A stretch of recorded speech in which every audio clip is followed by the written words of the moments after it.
नमस्कार दोस्तों, मैं मोहित तोमर आप सभी का पीसम सब्जेक्ट लर्निंग चैनल में स्वागत करता हूं।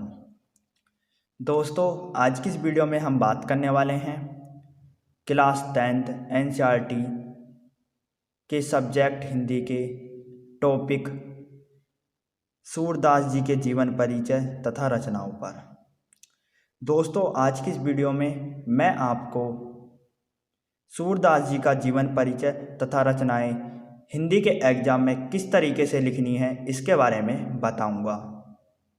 तो दोस्तों, वीडियो शुरू करने से पहले आप सभी से रिक्वेस्ट है, यदि आपने अभी तक हमारे चैनल पीसम सब्जेक्ट लर्निंग को सब्सक्राइब नहीं किया है तो दोस्तों सब्सक्राइब कर दीजिए तथा उसके आगे की बेल आइकन घंटी भी प्रेस कर दीजिए, ताकि दोस्तों जब भी मैं नई वीडियो अपलोड करूं उस वीडियो की नोटिफिकेशन आपको सबसे पहले मिल सके।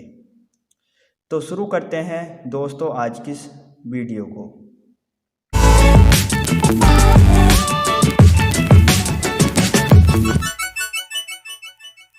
दोस्तों, आपके हिंदी के एग्जाम में क्वेश्चन 5 के ख में एक प्रश्न लिखा हुआ आएगा। क्या लिखा आएगा? एक प्रश्न लिखा हुआ आएगा।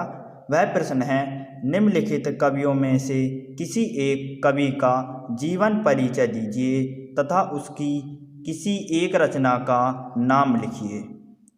और दोस्तों, यह प्रश्न 3 नंबर का होगा। कितने नंबर का होगा दोस्तों? 3 नंबर का। 2 नंबर का जीवन परिचय होगा, 1 नंबर की रचना होगी। और दोस्तों, इस प्रश्न में 3 कवियों के नाम लिखे हुए मिलेंगे आपको। कितने कवियों के? 3 कवियों के। उनमें से आपको एक कवि का जीवन परिचय तथा रचनाएं लिखनी हैं।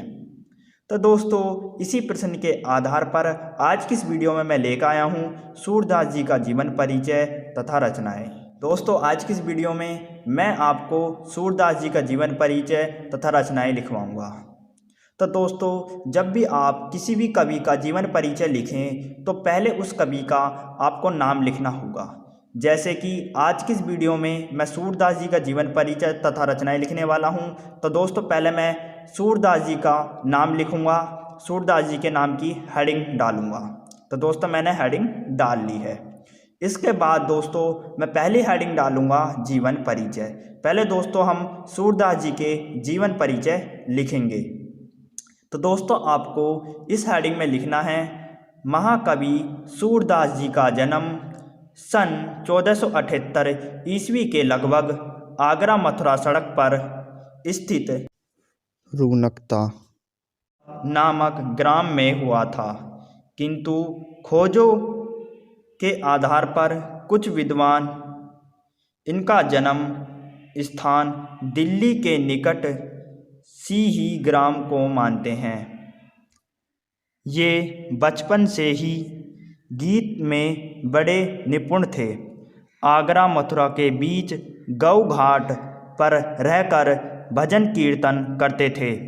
इसी स्थान पर महाप्रभु वल्लभाचार्य से इनकी भेंट हुई, जो पुष्टि मार्ग के संस्थापक माने जाते हैं। उन्हीं की प्रेरणा प्राप्त करके इन्होंने प्रसिद्ध ग्रंथ सूरसागर की रचना की थी। वल्लभाचार्य ने इन्हें श्रीनाथ जी के मंदिर में कीर्तन का भार सौंप दिया। कुछ विद्वानों का मत है कि सूरदास जन्म से अंधे थे, किंतु कुछ विद्वानों का मत है कि किसी स्त्री के रूप सौंदर्य पर सूरदास जी मोहित हो गए थे। बाद में जब इन्हें ज्ञान हुआ तो पश्चाताप में इन्होंने अपनी आंखें फोड़ ली। सन 1583 ईस्वी के लगभग इनका पारसोली ग्राम में स्वर्गवास हो गया। तो दोस्तों, ये था सूरदास जी का जीवन परिचय, जो कि आपको हिंदी के बोर्ड एग्जाम में लिखना है, सेम इसी तरीके से।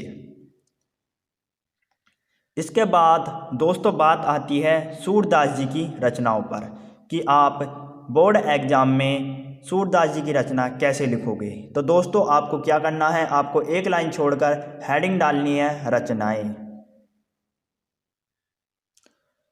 तो दोस्तों मैंने हेडिंग डाल ली है रचनाएं। आपको इस हेडिंग में लिखना है सूरसागर, साहित्य लहरी आदि। तो दोस्तों ये जो रचनाएं हैं ये सूरदास जी की लिखी हुई रचनाएं हैं जो कि इन्होंने अपने जीवन में लिखी थी। इसके सिवा दोस्तों और भी रचनाएं हैं जो कि सूरदास जी ने लिखी थी, परंतु दोस्तों आपको हिंदी के बोर्ड एग्जाम में केवल एक रचना का नाम लिखना है। यहाँ मैंने 2 रचनाओं के नाम लिखे हुए हैं। आपको इन दोनों में से जोन सी रचना अच्छी लगे, याद हो जाए, उसका नाम आप हिंदी के बोर्ड एग्जाम में लिख सकते हैं। लिखना आपको एक ही रचना का नाम है। तो दोस्तों आपको समझ में आ गया होगा कि हिंदी के बोर्ड एग्जाम में आपको सूरदास जी की रचनाएं कैसे लिखनी हैं। तो दोस्तों 2 नंबर का आपका जीवन परिचय आएगा, 1 नंबर की आपकी रचना आएगी और टोटल कितने नंबर हो गए? 3 नंबर। तो आपको 3 नंबर आसानी से मिल जाएंगे यदि आप इस तरीके से जीवन परिचय लिखोगे। दोस्तों जब भी आप किसी कवि का जीवन परिचय तथा रचनाएं लिखो तो एक बात का सदैव ध्यान रखना, आप जिस भी कवि का जीवन परिचय तथा रचनाएं लिख रहे हो उस कवि की जन्मतिथि, जन्म स्थान, माता का नाम, पिता का नाम, मृत्यु की तिथि, मृत्यु का स्थान, उसने शिक्षा कहाँ से प्रारंभ करी, कहाँ से उसे डिग्रियाँ मिली, कौन कौन से उसे पुरस्कार मिले, ये जितने भी इम्पोर्टेंट बातें हैं, मेन बातें हैं, इन सारी बातों को आपको काले पेन से लिखना है। जिस प्रकार से दोस्तों मैंने सूरदास जी की जन्म तिथि काले पेन से, जन्म स्थान काले पेन से, उनके गुरु का नाम भी दोस्तों मैंने काले पेन से लिखा है, उनकी मृत्यु की तिथि भी काले पेन से, मृत्यु का स्थान भी काले पेन से। तो ये दोस्तों जितनी भी बातें हैं ये इम्पोर्टेंट बातें हैं, मेन बातें हैं, इसलिए मैंने दोस्तों ये काले पेन से लिखी हैं, आपको दिख रही होंगी वीडियो में। अब दोस्तों आप कह रहे होंगे कि इससे होगा क्या? तो दोस्तों इससे ये फ़ायदा होगा कि जो भी टीचर आपकी कॉपी चेक करेगा और वह लेखक या कवि का जीवन परिचय चेक करेगा, तो दोस्तों उस लेखक या कवि की जन्म तिथि, जन्म स्थान, माता का नाम, पिता का नाम, मृत्यु की तिथि, मृत्यु का स्थान, उसे कौन कौन से पुरस्कार मिले, ये जितनी भी बातें हैं उसे काले पेन से लिखी दिख जाएंगी। और दोस्तों टीचर जीवन परिचय में इन्हीं बातों को देखता है और ये बातें आप यदि काले पेन से लिखोगे तो उसे आराम से दिख जाएंगी लिखी हुई, क्योंकि वो काले पेन से अलग दिखेंगी।